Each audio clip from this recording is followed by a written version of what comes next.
एक दिन देखा, जब दर्पण में अपना मुख देख रहे थे तो लगा कि अब तो कितनी आयु बीत गई है, कोई संतान नहीं है, कौन राज्य करेगा अयोध्या पर।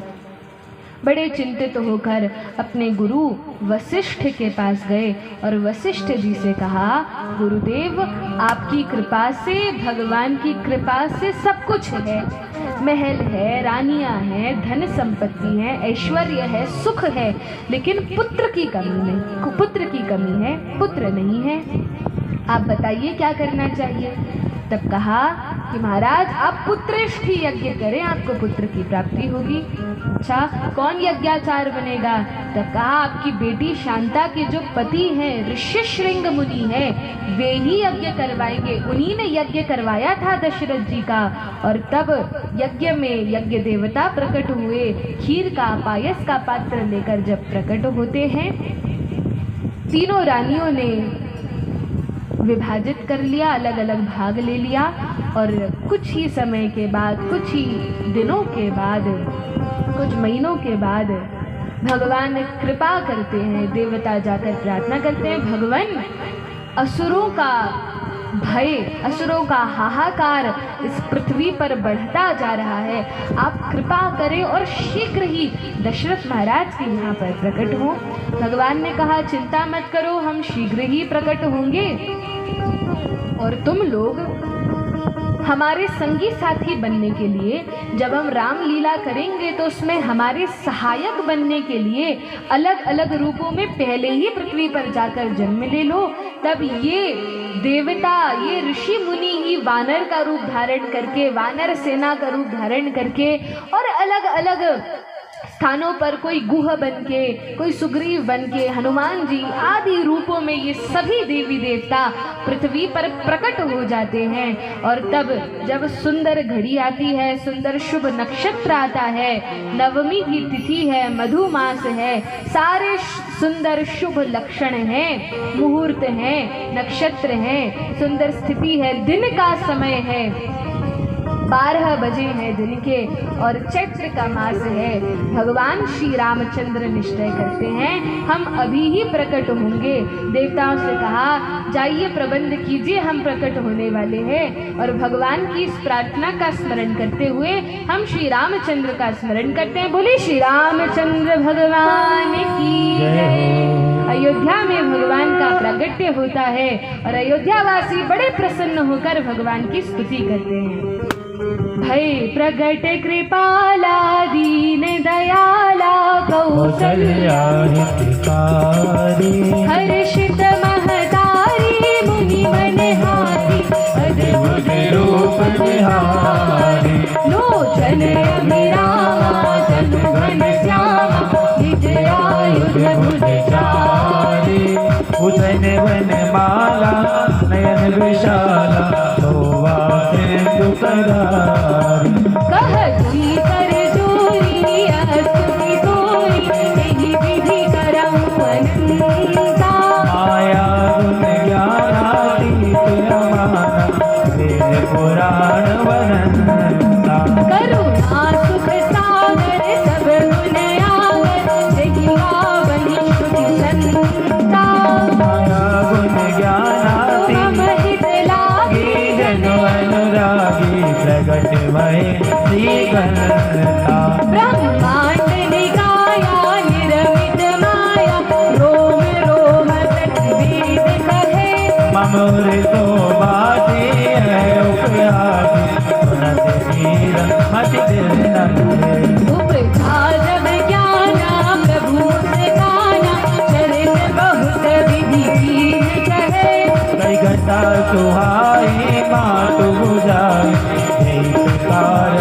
सुख बहन रहे, माता पुनि बोली, सोमति डोली, सजहु तात जग रूपा, की जय सुरिया के प्रिय लीला, सुख परम रूपा, सुनि वचन सुजाना, रोदन खाना, हुई बालक सुर भूपा, यह चरित जुगाव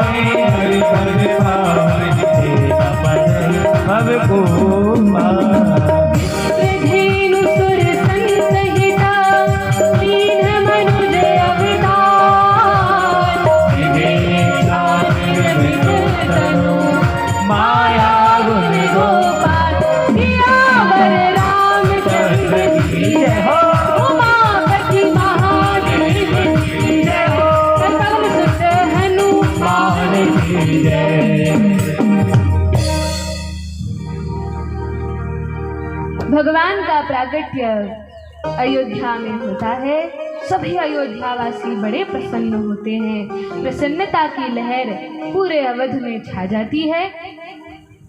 भगवान श्री राम मर्यादा पुरुषोत्तम के रूप में, भगवान श्री राम का चरित्र ऐसा है जिसका अनुकरण किया जा सकता है।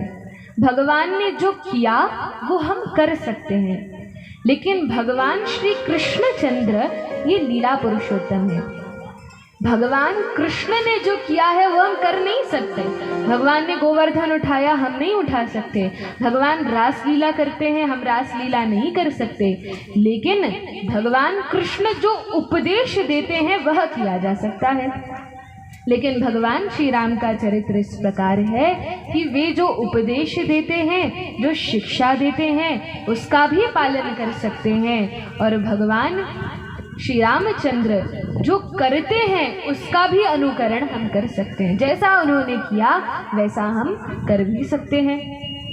तो इस प्रकार से श्री रामचंद्र की सुंदर लीलाओं का वर्णन है। माता पिता को आनंद दिया, अल्प काल में ही, अल्प समय में ही गुरुकुल से विद्या ग्रहण करके आए और तब अलग अलग प्रकार से श्री रामचंद्र लीला करते हैं। शुकदेव गोस्वामी तो बड़े संक्षेप में ही रामचरित्र का वर्णन करते हैं। नवम स्कंध में शुक रामायण के रूप में श्री शुकदेव गोस्वामी रामचरित्र का वर्णन करते हैं।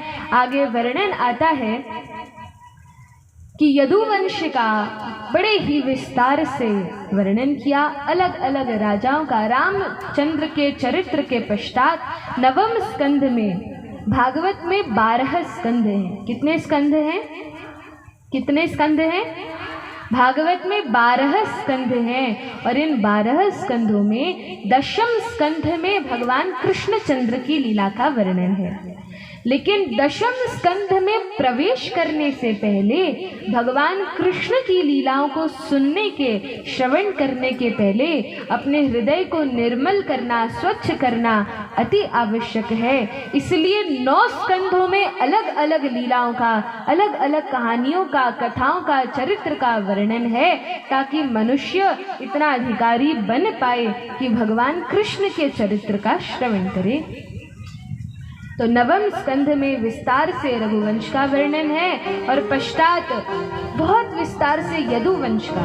अब देखिए, क्षत्रिय कुल में 2 वंश प्रसिद्ध हैं। एक है रघुवंश जिसमें रामचंद्र प्रकट होते हैं, और यह जो रघुवंश है यह सूर्य वंश से आता है। सूर्य देव और चंद्र देव से, सूर्य और चंद्र से 2 वंश चले हैं। तो सूर्य भगवान के जितने वंशज हुए, उनकी पीढ़ियों में जितने आए, वे सभी सूर्यवंशी कहलाते हैं, और जो चंद्र के वंश में आए वे चंद्रवंशी कहलाते हैं। तो श्री रामचंद्र सूर्यवंश में प्रकट होते हैं और श्री कृष्णचंद्र यदुवंश में, चंद्रवंश में प्रकट होते हैं। तो इस प्रकार से दोनों की सुंदर परंपराओं का वर्णन है। वर्णन आता है कि चंद्रवंश में बहुत प्रतापी बड़े बड़े राजा हुए, और इन राजाओं में एक देवमीड़ नाम के महाराज होते हैं। इन देवमीड़ नाम के राजा की 2 पत्नियां थीं। एक पत्नी वैश्य थी, एक पत्नी क्षत्राणी थी, क्षत्रिय थी। वैश्य पत्नी से पुत्र हुए जिनका नाम था प्रजन्य, और क्षत्रिय पत्नी से पुत्र हुए जिनका नाम था शूरसेन। प्रजन्य की 5 संतानें हुई, 5 पुत्र हुए। अभिनंदन, उपनंद, नंद, नंद नंदन और नंदन, जिसमें मंझले पुत्र, बीच के पुत्र नंद महाराज थे।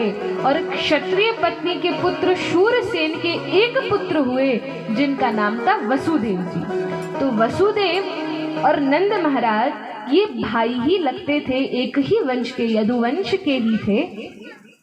एक बार की बात है, महाराज उग्रसेन मथुरा के राजा हुआ करते थे, मथुरा पर राज्य करते थे। लेकिन कंस, जो कि बड़ा दुष्ट दुराचारी पुत्र था, अपने पिता को तो उसने बंदी बनाकर जेल में डाल दिया और स्वयं राजा बनकर राज्य करने लगा। अब जब स्वयं राज्य कर रहा था तो एक दिन कंस के एक मंत्री वसुदेव जी थे।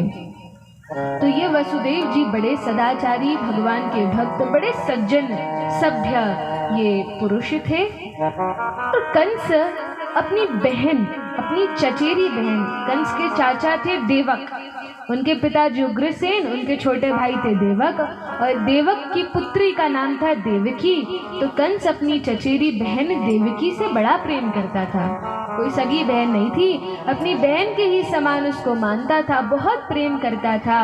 और अपनी बहन का विवाह उसने अपने प्रिय मंत्री वसुदेव जी के साथ निश्चय किया। अब वसुदेव जी और देवकी का विवाह हुआ। कंस अपने हाथों से ही रथ चलाता हुआ, रथ हाँकता हुआ अपनी बहन को ससुराल छोड़ने के लिए जा रहा था। लेकिन जब अपनी बहन देवकी को लेकर उसके ससुराल छोड़ने के लिए जाता है, बड़े प्रेम से उसका सेवक बनके, वैसे तो दुष्ट है, पिता को तो जेल में बंद कर दिया, लेकिन अपनी बहन को रथ चलाकर ससुराल छोड़ने के लिए जा रहा था। इतने में ही आकाशवाणी होती है, अरे मूर्ख कंस, रे मूर्ख कंस, तू जिस बहन से इतना प्रेम करता है और जिसको लेकर इतने प्रेम पूर्वक ससुराल छोड़ने जा रहा है, इसी बहन का 8वां गर्भ, 8वां पुत्र तेरी मृत्यु का कारण बनेगा। और इन असुरों को अपनी मृत्यु से बड़ा भय होता है, बहुत डरते हैं अपनी मृत्यु से। अब जैसे कंस को पता चला कि मेरी मृत्यु का कारण मेरी बहन का पुत्र होगा, सोचा कि पुत्र तो तब होगा जब माता जीवित रहेगी, मैं पहले ही देवकी को मारे देता हूँ तो पुत्र कहाँ से होगा। रथ पर ही खड़ा हो गया, तलवार निकालकर देवकी को मारने ही वाला था कि वसुदेव जी चरणों में गिर गए। अभी नई नई विवाह हुआ है और कंस वसुदेव जी की पत्नी को मारने लगा। वसुदेव जी ने कहा, रुको कंस, रुकिए महाराज, देखो ये तो आपकी ही बहन है, क्यों अपनी बहन को इस प्रकार से मार रहे हो? इससे थोड़ी ना आपको भय है, इसके 8वें गर्भ से, इसकी 8वीं संतान से आपको भय है। तो मुझ पर तो आपको विश्वास है, मैंने आज तक कभी झूठ नहीं बोला, कभी असत्य भाषण नहीं किया। मैं वचन देता हूँ, इस देवकी के जितने भी पुत्र होंगे उन सब बच्चों को लाकर मैं आपको दूंगा। आप चाहे उनको रखना, चाहे उनको मार देना, लेकिन अपनी बहन को मारकर क्यों पाप अपने सिर पर चढ़ाते हो? छोड़ दो इस बहन को। कंस को वसुदेव जी पर पूरा विश्वास था, जानता था ये वसुदेव जी कभी झूठ नहीं बोलते। कंस ने कहा, ठीक है, ले जाओ देवकी को और जो भी पुत्र होगा मेरे पास लाना। वसुदेव जी ने कहा, अवश्य। अब पहला पुत्र हुआ, कंस के पास लेकर आए। देखिए महाराज, हमने कहा था ना सभी पुत्रों को लेकर आएंगे, लीजिए यह देवकी का पहला पुत्र है। अब कंस ने देखा तो थोड़ी दया तो उस दुष्ट के भी हृदय में आ गई। कंस ने सोचा, पहले पुत्र से मुझे क्या भय है, इसको छोड़ देता हूँ। कहा, वापस ले जाओ इसे। लेकिन जब वापस लेके गए तब कंस के मंत्री आए, चाणूर, मुष्टिक आदि मंत्री आए और उनने समझाया, महाराज आप क्यों मूर्खता करते हैं? आपने पहले पुत्र को वापस भिजा दिया, लेकिन आप जानते नहीं वह विष्णु बड़ा छलिया है, बड़ा कपटी है। पता नहीं 8वें गर्भ की जगह पहले ही गर्भ में आ जाए। और तब चाणूर मुष्टिक ने अलग अलग उदाहरण देकर समझाया। कहा, जैसे कोई पुष्प है, कोई गुलाब का पुष्प है, अब उस पुष्प की हम पता कर सकते हैं कौन सी पहली पंखुड़ी और कौन सी अंतिम? किसी भी पंखुड़ी को गिनना शुरू करो, कोई भी पहली हो सकती है, कोई भी 8वीं हो सकती है। तो कहा, देखिए महाराज, वसुदेव जी की बातों में मत लगिए, बुलवाइए उस बालक को और मार डालिए। अब चाणूर और मुष्टिक के कहने पर कंस ने वसुदेव जी के पुत्र को बुलवाया। पहले पुत्र को दीवार पर पटक कर मार दिया, दूसरी संतान हुई दूसरे को भी मार दिया, तीसरे पुत्र का भी वध कर दिया, चौथे को, 5वें को, छठे। इस प्रकार से देवकी के 6 पुत्रों का उस निर्दयी कंस ने वध कर दिया। 7वें गर्भ में अनंत शेष भगवान बलराम जी स्वयं साक्षात आए। तो भगवान ने विचार किया, यदि बलराम जी ने कंस के कारागृह में जन्म ले लिया तो अनंत शेषनाग तो इतने क्रोधी स्वभाव के हैं कि कंस को देखकर भूल जाएंगे कि भगवान को क्या लीला करनी है, बड़े होकर मारना है। वे तो जन्म लेते ही शेषनाग का रूप धारण करेंगे और फुसकार कर मार देंगे कंस को। इसलिए सोचा कि कारागृह में इनको अवतरित करना ठीक नहीं है। भगवान ने अपनी माया शक्ति को भेजा और योग माया से कहा, हमारे भैया बलराम जी देवकी के गर्भ में हैं, उन्हें देवकी के गर्भ से उठाकर रोहिणी के गर्भ में स्थापित कर दो। ऐसा आज के समय में कोई हॉस्पिटल, कोई डॉक्टर नहीं है। विज्ञान कितना ही आगे बढ़ जाए, ऐसा अभी तक तो नहीं हुआ कि गर्भ से किसी बालक को उठा के किसी दूसरी माता के गर्भ में रख दिया हो। लेकिन भगवान की शक्ति तो सब कर सकती है। योग माया ने देवकी के गर्भ से बलराम जी को उठाकर रोहिणी के गर्भ में स्थापित कर दिया। कंस ने सोचा, मंत्रियों ने सोचा, देवकी का गर्भपात हो गया होगा और अब देवता प्रार्थना करने गए कि भगवान बहुत लंबा समय हो गया है, कंस के अत्याचार बढ़ते ही जा रहे हैं, नित्य प्रति साधु संतों को कष्ट पहुंचाता है, हवन यज्ञ में व्यवधान डालता है, भगवान शीघ्र ही आप आकर अवतार लीजिए। भगवान ने कहा, चिंता मत करो, भाद्रपद मास में बुधवार के दिन रोहिणी नक्षत्र में हम शीघ्र ही प्रकट होने वाले हैं। रात के अंधेरे में हम प्रकट होंगे, कंस को पता भी नहीं चलेगा, तुम चिंता मत करो। तब देवताओं ने कहा, भगवान आप अवतार लेते हैं हम सभी की रक्षा के लिए।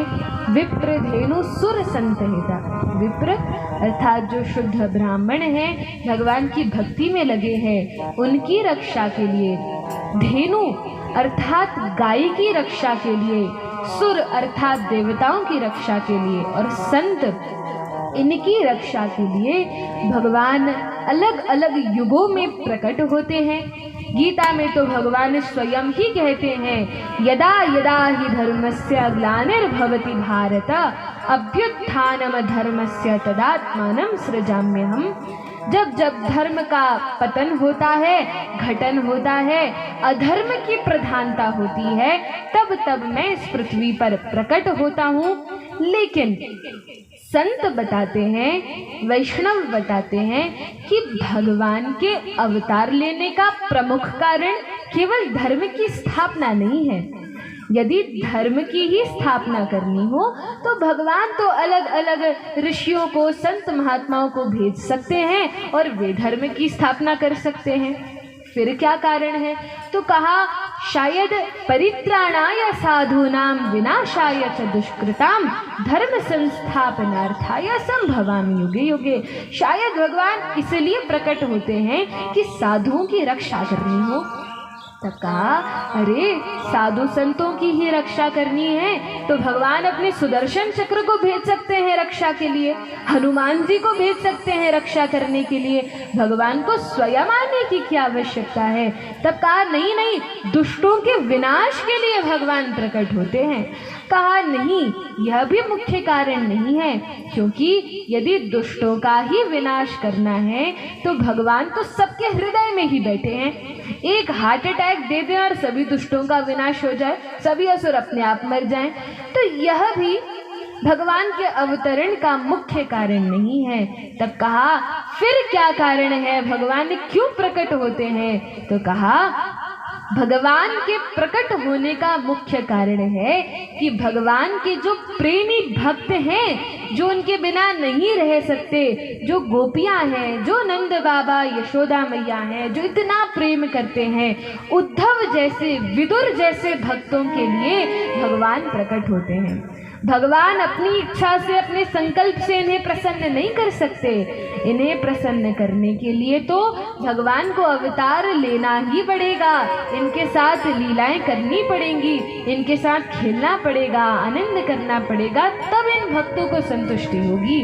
जो शुद्ध भक्त हैं उनके लिए भगवान इस पृथ्वी पर अलग अलग रूपों में अवतरित होते हैं। भगवान के अवतार लेने का यही प्रमुख मुख्य कारण है। दशम स्कंद में कृष्ण जन्म के प्रसंग में श्री सुखदेव गोस्वामी कहते हैं, परीक्षित, भगवान की कथा से 3 लोगों का कल्याण होता है। किस किस का कल्याण होता है? तो कहा भगवान की कथा से जो श्रोता हैं, जो कथा को सुनते हैं, उनका कल्याण होता है। भगवान की इस कथा से जो वक्ता हैं, जो कथा कहते हैं, उनका कल्याण होता है। और जो व्यक्ति कथा का आयोजन करते हैं, व्यवस्था करते हैं, उनका भी कल्याण इस कथा से होता है। इस प्रकार से श्रीमद् भागवत में वर्णन है।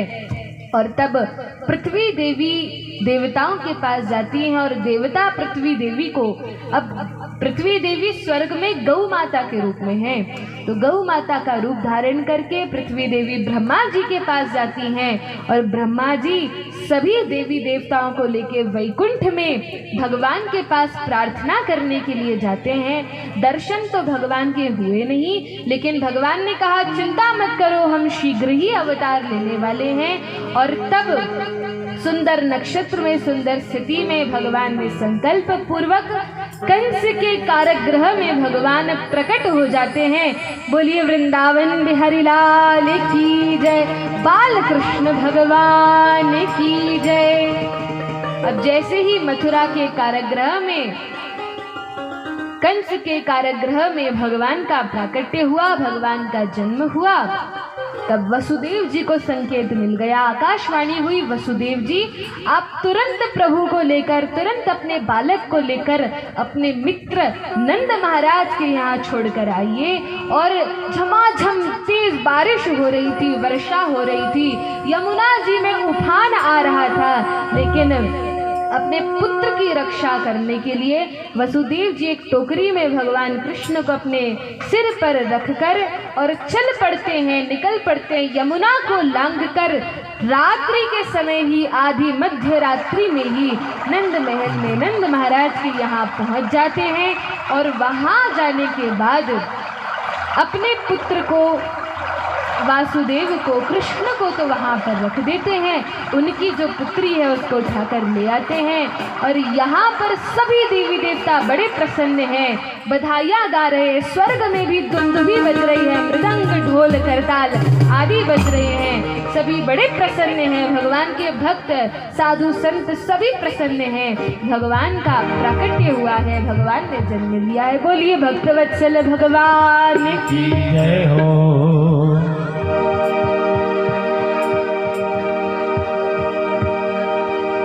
नंद के लाला की जय हो, नंद के आनंद भयो जय कन्हैया लाल की, नंद गजानंद भयो जय कन्हैया लाल की, नंद गजानंद भयो जय कन्हैया लाल की, नंद